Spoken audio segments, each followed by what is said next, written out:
Because here's what happens. Sometimes you get a community that's loving God and loving each other so well that they put their arms around each other and they just go, this is so good, let's not invite anybody else to be a part of it because they might mess it up. And we have got to resist that temptation to always be externally focused.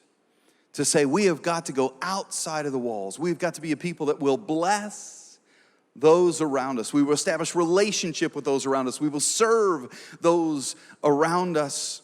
Under-resourced, we'll be partnering with partners in our community to serve those around us.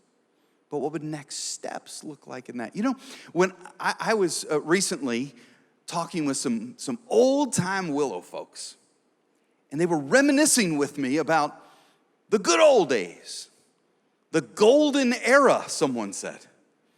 And I said, tell me about that. And they said, well, there was an energy. There was just an energy where everybody was inviting their friends. And then somebody said, and there was something for everybody. There were groups for people that wanted to study the Bible. There were groups for people that wanted to pray together. There were groups for moms who were, raising kids and they were supporting each other. There were groups for people that wanted to play basketball. There were groups for people that wanted to go help fix cars for people. There were groups for firemen. There were groups for hairdressers. They said, remember we had a hairdressing group. There was a group for everybody. And then they said these words. And if you didn't see a group for you, you felt like you could start one to reach your friends. And I thought, oh my goodness, that's it. That's the moment when we have a culture where every one of us feels empowered and inspired and released and encouraged to attempt great things for God ourselves.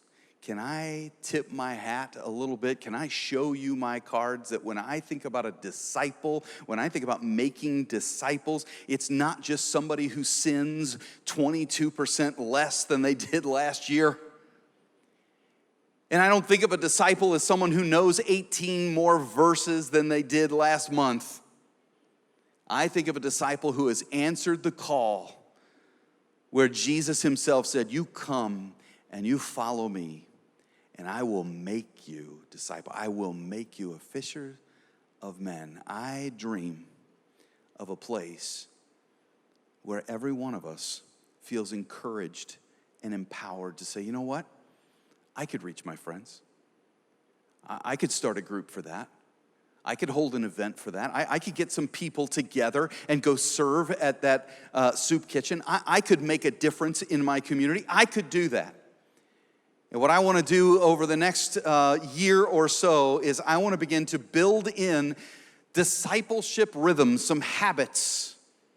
And it's no secret what they are. I've been mentioning them. I've been leaking them out over the last year and a half. Things like bless, things like generosity, things like opening up our Bible every day and connecting to God, things like getting in groups. I've been leaking it out, and I want to crystallize those things. And what I want to do is I want to teach some folks this fall what that looks like.